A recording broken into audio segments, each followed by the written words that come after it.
ವೆಂಕಟಾಪುರದಿಂದ ಶ್ರೀಶೈಲಕ್ಕೆ ಪಾದಯಾತ್ರೆ 2026. ಮೊದಲನೆಯಾಗಿ ನಾವು ರಾಯಚೂರಿಂದ ವೆಂಕಟಾಪುರಕ್ಕೆ ಬಸ್ನಲ್ಲಿ ತಲುಪಿದ್ದೀವಿ. ಅದಾದ ನಂತರ ವೆಂಕಟಾಪುರದಲ್ಲಿರುವ ದೇವಸ್ಥಾನದಲ್ಲಿ ದೇವರ ದರ್ಶನ ಪಡೆದು ನಂತರ ಪ್ರಸಾದವನ್ನು ಸ್ವೀಕರಿಸಿ ನಮ್ಮ ಪಾದಯಾತ್ರೆಯನ್ನು ప్రారంభించిదివి.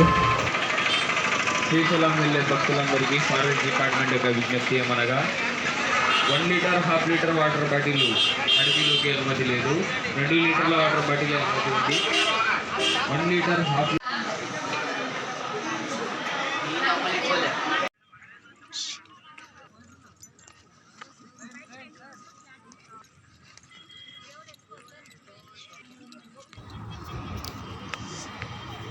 ವೆಂಕಟಾಪುರದ ಹೊಲಗದ್ದೆಯಲ್ಲಿ ನಮ್ಮ ಪ್ರಯಾಣವನ್ನು ಸಾಗಿಸುತ್ತಾ ಮುಂದುವರಿದೆವು.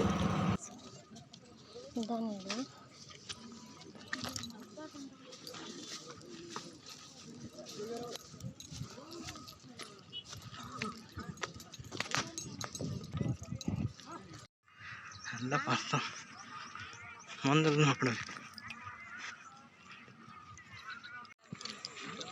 ಕಾಣ್ತದ.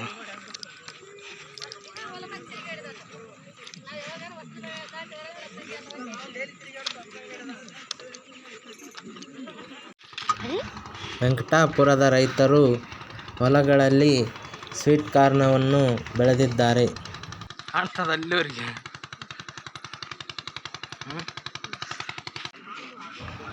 ಇಲ್ಲಿಂದ ವೆಂಕಟಾಪುರದ ಫಾರೆಸ್ಟ್ ಸ್ಟಾರ್ಟ್ ಆಗುತ್ತದೆ.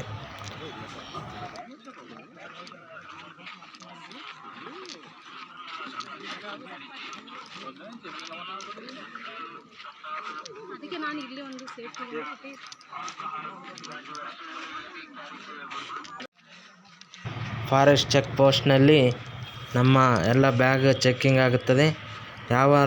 ಯಾವ ತರಹದ ಪ್ಲಾಸ್ಟಿಕ್ ಐಟಮ್ ಆಗಲಿ, 1 ಲೀಟರ್ ಬಾಟ್ಲಿ ಆಗಲಿ ಮತ್ತು ಬೀಡಿ, ಸಿಗರೇಟ್, ಗುಟ್ಕಾ ಇತ್ಯಾದಿಗಳನ್ನು ಫಾರೆಸ್ಟ್ ಡಿಪಾರ್ಟ್ಮೆಂಟವರು ಅಲೋ ಮಾಡುವುದಿಲ್ಲ. ಅದಕ್ಕಾಗಿ ಎಲ್ಲರ ಬ್ಯಾಗನ್ನು ಚೆಕ್ ಮಾಡಿ ಮುಂದಕ್ಕೆ ಕಳುಹಿಸುತ್ತಾರೆ.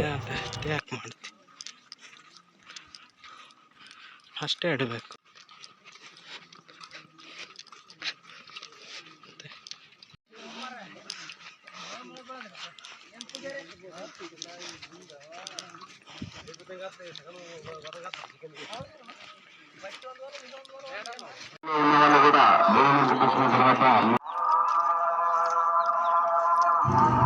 ವೆಂಕಟಾಪುರದಿಂದ 5 ಕಿಲೋಮೀಟರ್ ಸಾಗಿದ ನಂತರ ನಮಗೆ ಆಂಜನೇಯ ಸ್ವಾಮಿ ದೇವಸ್ಥಾನ ಸಿಗುತ್ತದೆ. ದೇವರ ದರ್ಶನವನ್ನು ಪಡೆದುಕೊಂಡು ನಮ್ಮ ಪ್ರಯಾಣವನ್ನು ಮುಂದುವರಿಸಿದೆವು. ಇಲ್ಲಿಂದ 500 ಮೀಟರ್ ಅಂತರದಲ್ಲಿ ಒಂದು ದರ್ಗಾವೂ ಕೂಡ ದೊರೆಯುತ್ತದೆ. ನಂತರ ಮುಂದುವರಿಯುತ್ತಾ ನಾವು ನಾಗಲೋಟಿ ಚೆಂಚುಗೂಡ ಎಂಬ ಚಿಕ್ಕ ಹಳ್ಳಿಯನ್ನು ತಲುಪುತ್ತೇವೆ. ಹಳ್ಳಿಯಲ್ಲಿ ಒಂದು ಪ್ರಾಥಮಿಕ ಶಾಲೆ ಕೂಡ ಇದೆ. ಹೀಗೆ ಮುಂದೆ ಸಾಗುತ್ತಾ ನಮ್ಮ ಪ್ರಯಾಣವನ್ನು ಸಾಗಿಸಿದೆವು. ನಂತರ 2ನೇ ಚೆಕ್ ಪೋಸ್ಟ್ನಲ್ಲಿ ಬ್ಯಾಗನ್ನು ಚೆಕ್ ಮಾಡಿಸಿಕೊಂಡು ಉಚಿತ ವೈದ್ಯ ಶಿಬಿರದಲ್ಲಿ ಮೆಡಿಸಿನ್ ತೆಗೆದುಕೊಂಡು ನಮ್ಮ ಪ್ರಯಾಣವನ್ನು ಮುಂದುವರಿಸಿದೆವು.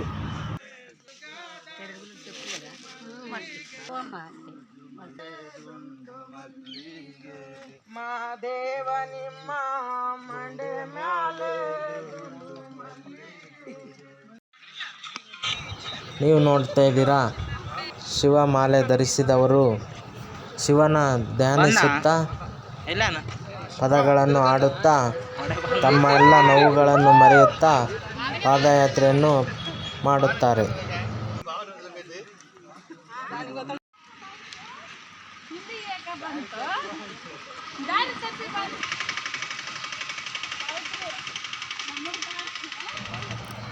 ದಾರಿ ಉದ್ದಕ್ಕೂ ಉಚಿತ ವೈದ್ಯಕೀಯ ಶಿಬಿರ ಹಾಗೂ ಆ್ಯಂಬುಲೆನ್ಸ್ ಸೌಕರ್ಯವನ್ನು ಕೂಡ AP ಸರ್ಕಾರ ಒದಗಿಸಿರುತ್ತದೆ.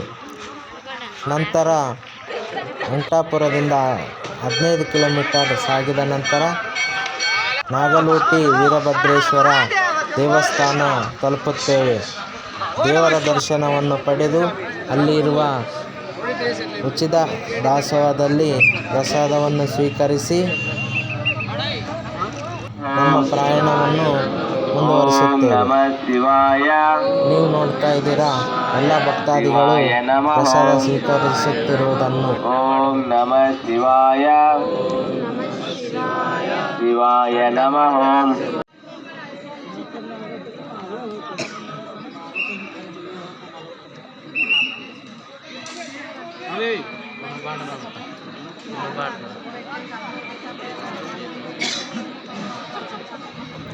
ನಂತರ ಎಲ್ಲ ಪ್ರಸಾದವನ್ನು ಸ್ವೀಕರಿಸಿದ ನಂತರ ಇಲ್ಲಿಂದ ಹಸಲಿ ಬೆಟ್ಟ ಹತ್ತುವ ಮಾರ್ಗ ಸಿಗುತ್ತದೆ. ಸುಮಾರು 1 ರಿಂದ 1.5 ಕಿಲೋಮೀಟರ್ ಮೆಟ್ಟಿಲು ಮಾರ್ಗವಿರುತ್ತದೆ. ಎಲ್ಲ ಭಕ್ತಾದಿಗಳು ಟಾರ್ಚ್ ಹಾಕಿಕೊಂಡು ನಿಧಾನವಾಗಿ ಬೆಟ್ಟವನ್ನು ಹತ್ತಿದರು. ನಂತರ ರಾತ್ರಿ ನಾವು ಪೆದ್ದಚೆರುವು ಎಂಬ ಗ್ರಾಮದಲ್ಲಿ ವಸತಿಯನ್ನು ಮಾಡಿ ನಮ್ಮ ಪ್ರಯಾಣವನ್ನು ಪ್ರಾರಂಭಿಸಿದೆವು.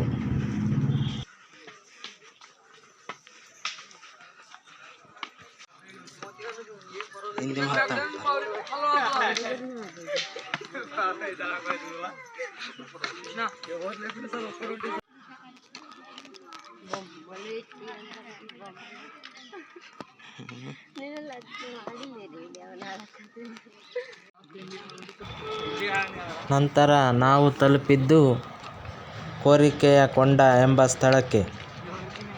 ಭಕ್ತಾದಿಗಳು ತಮ್ಮ ತಮ್ಮ ಕೋರಿಕೆಯನ್ನು ಆ ಮಲ್ಲಯ್ಯನಲ್ಲಿ ಕೋರಿಕೊಂಡು ಈ ಕೋರಿಕೆಯ ಕೊಂಡ ಎಂಬ ಸ್ಥಳದಲ್ಲಿ ತಮ್ಮ ಹರಕೆಗಳನ್ನು ಕಟ್ಟುತ್ತಾರೆ.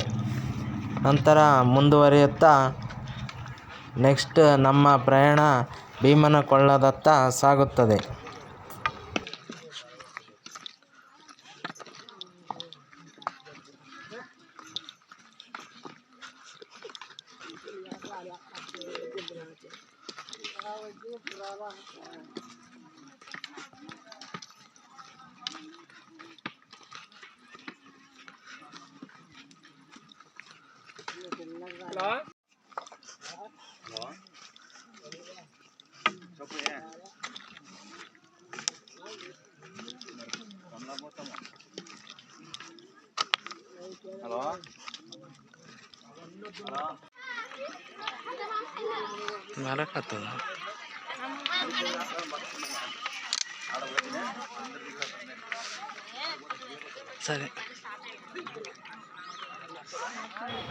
ಪ್ರಕೃತಿಯ ಸೌಂದರ್ಯವನ್ನು ಸವಿಯುತ್ತಾ ನಾವು ತಲುಪಿದೆವು ಭೀಮನಕೊಳ್ಳಕ್ಕೆ. ನೆಕ್ಸ್ಟ್ ಮುಂದುವರಿದ ಭಾಗ ಪಾರ್ಟ್ 2 ಬರುತ್ತದೆ.